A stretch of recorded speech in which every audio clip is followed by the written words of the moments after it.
Hello everyone and welcome to my track guide at Barcelona-Catalunya on Assetto Corsa Competizione. So I'm driving the Mercedes-AMG GT3 in a race setup. As you can see, I've got about 50 litres of fuel in the car. But we're going to take you through essentially what is a race pace guide. And the track conditions are pretty awful in this lap. I think the track temperature is about 47 or 46 degrees at the time. So the lap time's in the 145s. With optimal track conditions you can get into the low 144s if you're fast.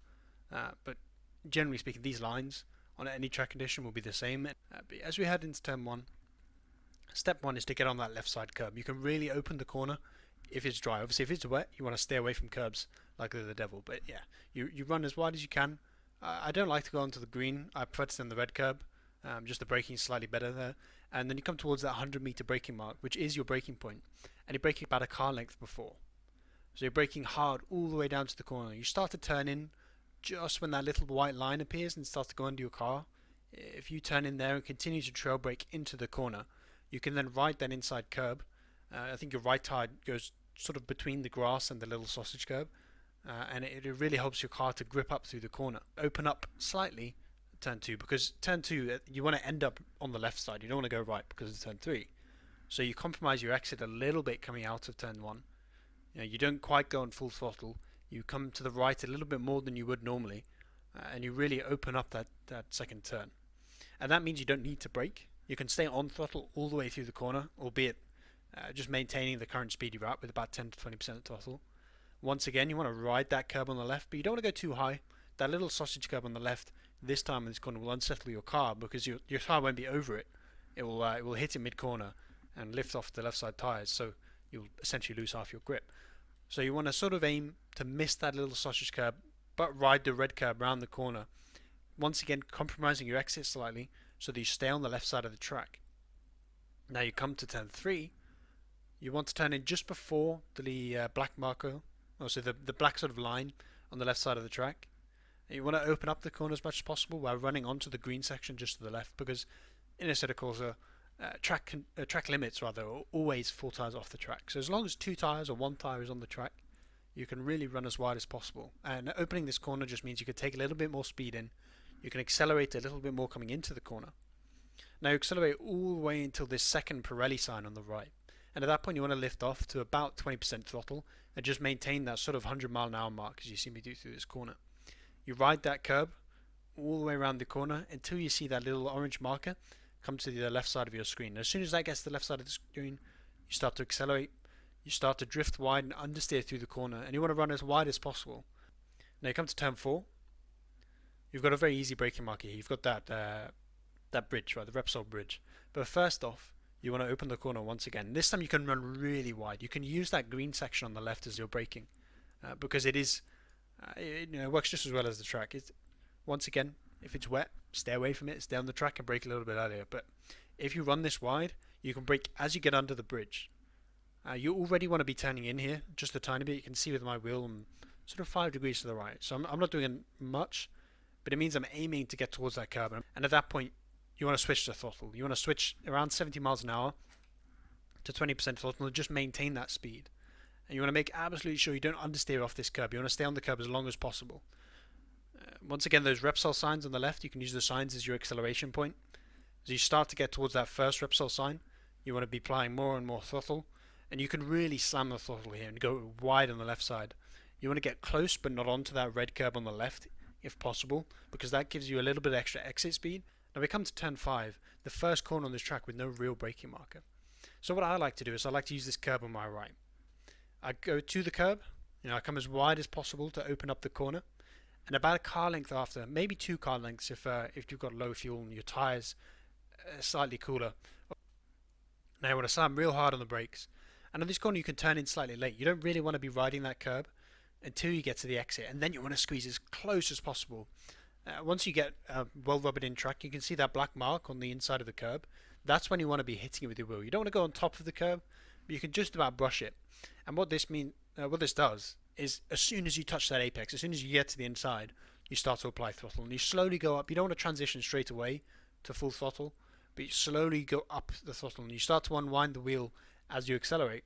Now this allows you to open the corner, get a little bit more exit speed once again, like turn 4, You get a little bit more speed down the straight, once again, like turn 4. But this time what you can do is you can run a little bit wide. You can use that red curbing on the right.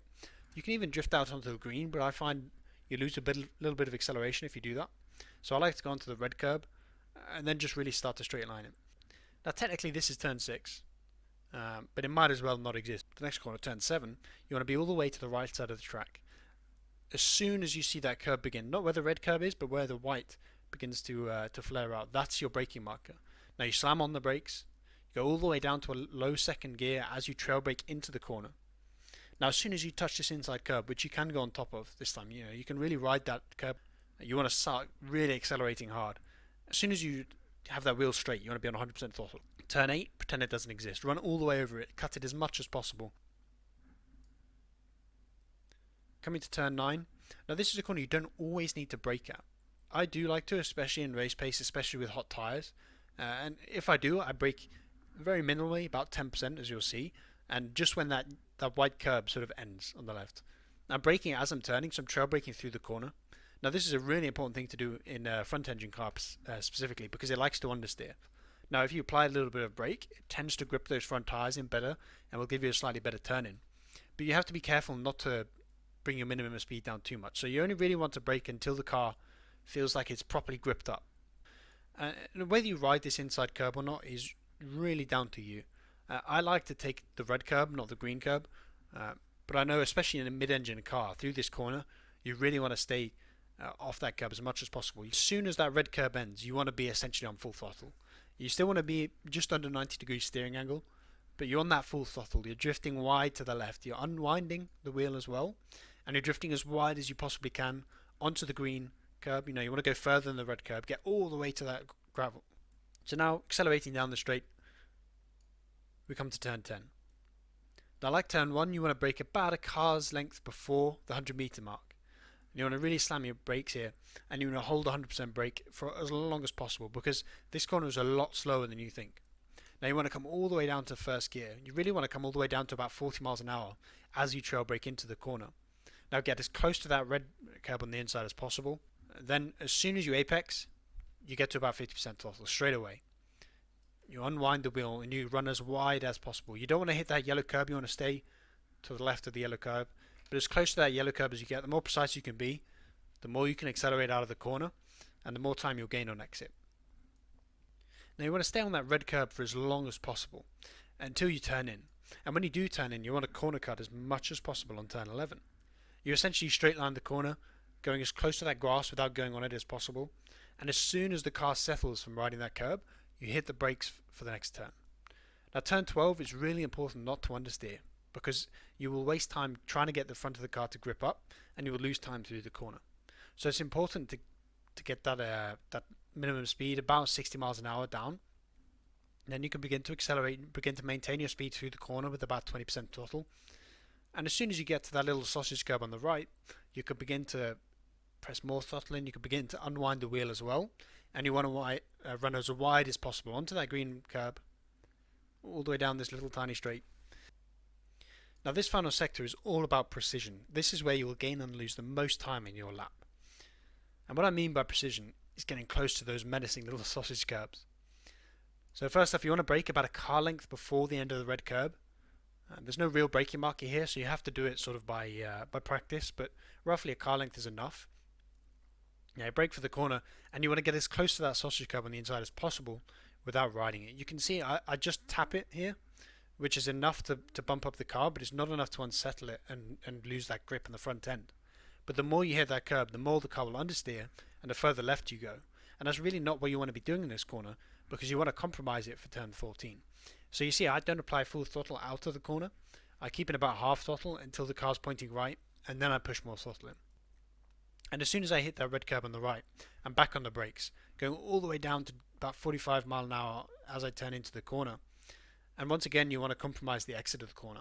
So what this means is you're not accelerating as early, and you're not accelerating as much. You can get to about 30% throttle, but the further left you get here, the better, because then you can open up turn 15 and really maximize that acceleration coming onto the final straight. So again, it's about precision. Miss that sausage curb, but get as close to it as possible, and get on full throttle as early as you can. Pretty much as soon as you hit the apex of the corner, you want to be moving from about 50% throttle slowly towards 100%. You want to be unwinding the wheel and getting right up to that yellow curb. And you can really use that yellow curb to straighten out the car.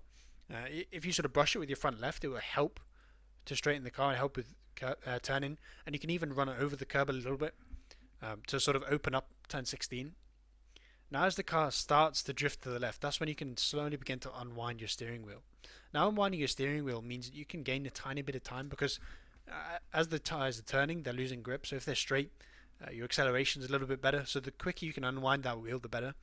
And that's why you want to use this curb on the left, because it allows you to unwind earlier. So you drift as wide as possible on that left curb. You get as far out as you can, but make sure you don't run too far and get off track because the lap won't count. And that is the lap of Catalunya. If you can learn this lap in race setup, with that 50 to 100 litres of fuel, depending on what kind of stint you're doing, you're going to be in a really good place when you go into quali, when you go into better track conditions to find that extra time and optimize your lap. Thanks for watching and goodbye.